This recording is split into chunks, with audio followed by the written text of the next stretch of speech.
So we are having just some analysis which we are going to do tonight. Alright, so we are starting with titration. We are doing a polymer analysis. We are doing a polymer analysis in boiler water.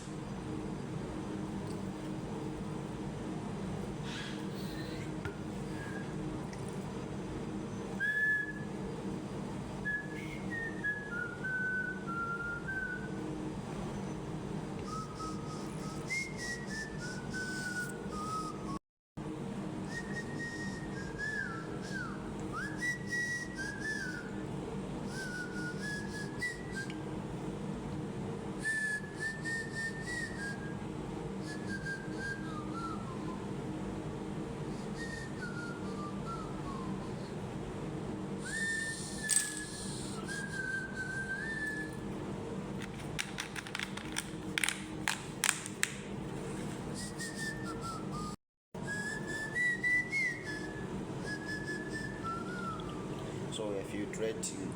This is filtration. So we need this water.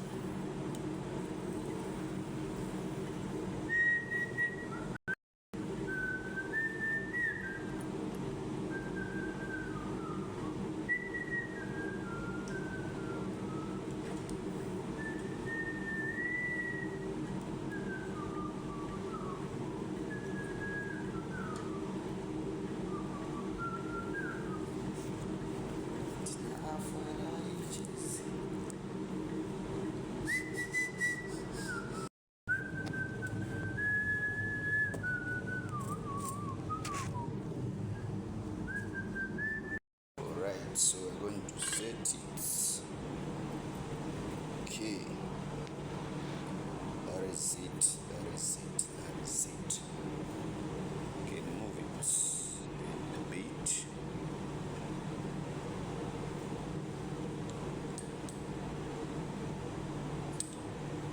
Okay.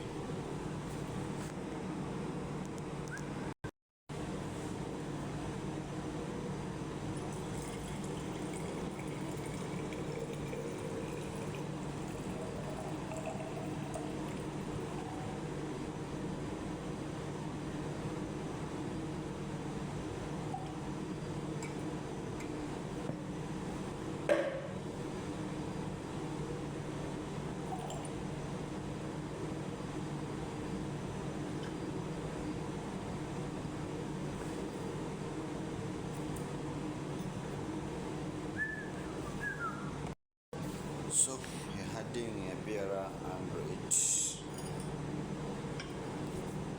2 to 3 drops. 1, 2,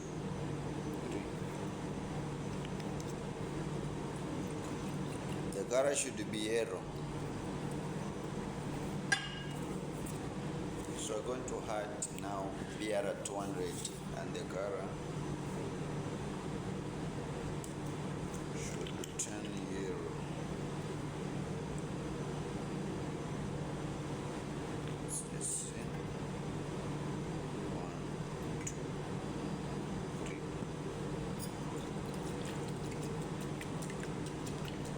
So now we're going to titrate. First thing you have to record the initial volume that is in your titrant. The initial titrant volume you record so that now you subtract from the final volume for you to calculate the polymer analysis value, which is the amount of volume which is in water. So we're going to use from 1 to up to where we are going to end. So we are starting. The color should be reddish. I mean, the color should be red rose color. That is at the ending point. Red rose color we should end. Okay, so I've ended from there. So this is the red rose color. This is the results from what we are trying to do. Okay, so we are going to see from where 1, 2, 3,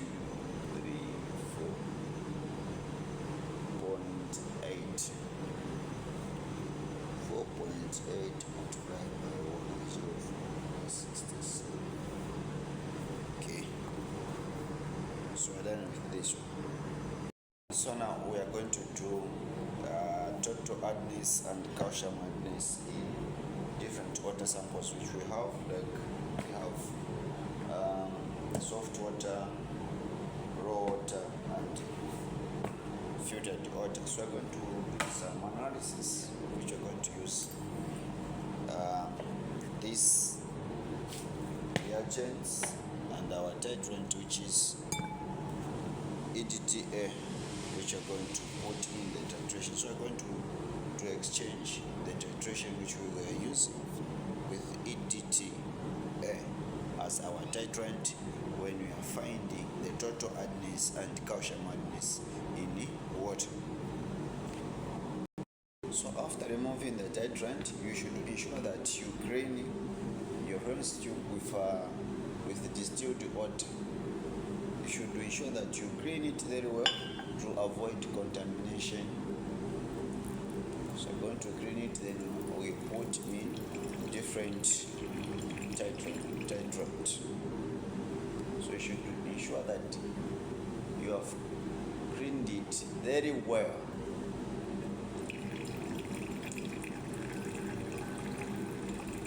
Okay, so now we can add our EDTA. So the one which was at first, it is probably BR300. So now I'm going to add EDTA as our titrant for total hardness of the calcium indicator.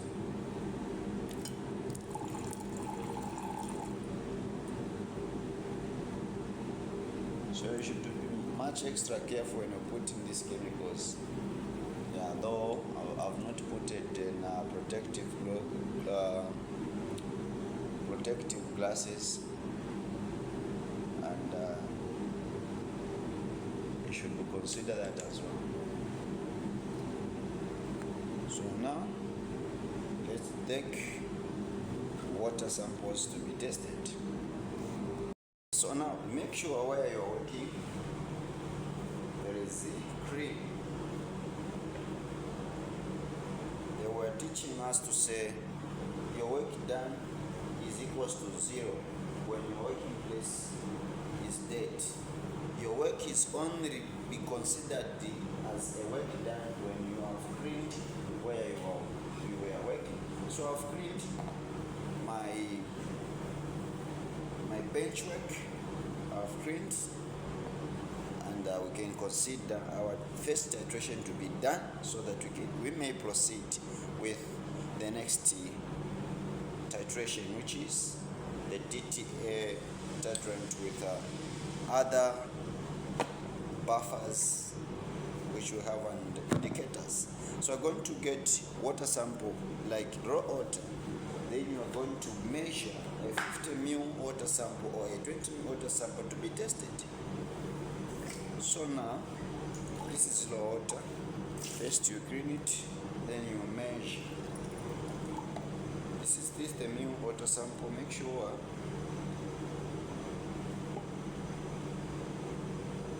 okay, so ukateka kopanshi so that takaletenka. You also clean your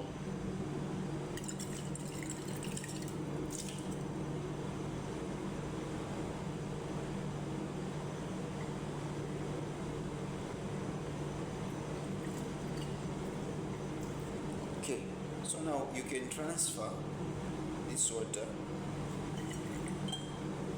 and start adding your. We first start with the indicator. So we're going to start with the indicator. So this is total hardness indicator. So we're going to put in raw water 1 scoop of total hardness to be poured into water sample. Stir it well. So the color must be purple.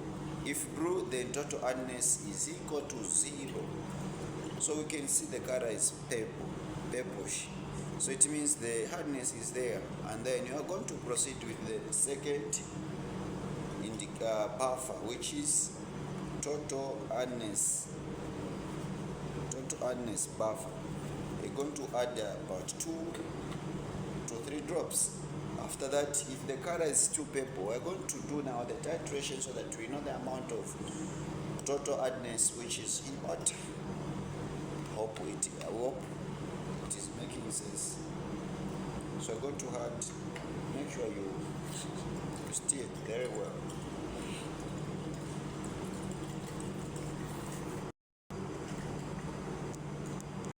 We can add 2 to 3 drops of hardness buffer. 1, 2, 3. You stir. So the color is purple, and we are looking for a blue-black color so that we see the amount, or we determine the amount. So now we can do a titration. So before you do a titration, always consider to record the initial volume of your titrant so that you get the correct reading or value for what you are solving. So that now we are going to check this thing. It has into numbers where now you can determine or indicate. So we're going to leave it where we can record. So now remember always to get a book and record whatever you work. So at this moment we're going to do 3, 2, where we're going to end. So the color has to be blue. So the blue is our ending point. Immediately the water sample changing or turning to blue-black, we should do end or cut the titration. So we start. Here we go. So your focus has to be to the sample, and you make sure all this.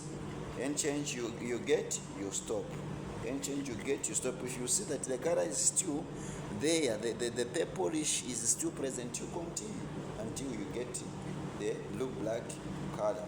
It is going to indicate itself. So let's continue. So it's simple as that. Simple as drinking beer. Nothing is difficult. So we are getting there. So this is the blue-black you wanted. This is the color we wanted. Now we can count from where we started up to where it has stopped. Then we are going to use the formula. We're going to use the formula for total hardness indicator so that we calculate, we give them the results. So that is it. This is water treatment. So we are treating industrial water, which is low water. Okay, so from there up to from here 1, 2, that is 2.9 by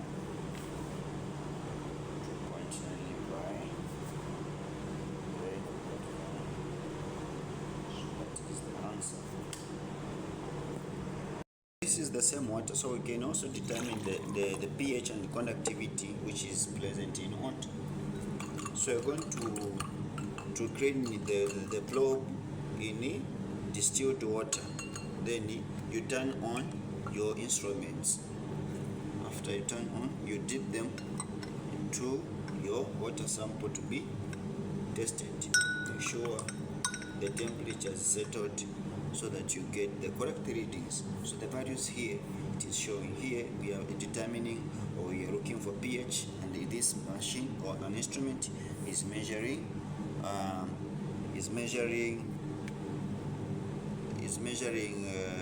total dissolved solid, total suspended solid, also determining the conductivity, the temperature. Yeah, so the parameters are showing here, and you'll be able to get the results. So before you use these machines, there is what we call a calibration. So calibration, this is the process of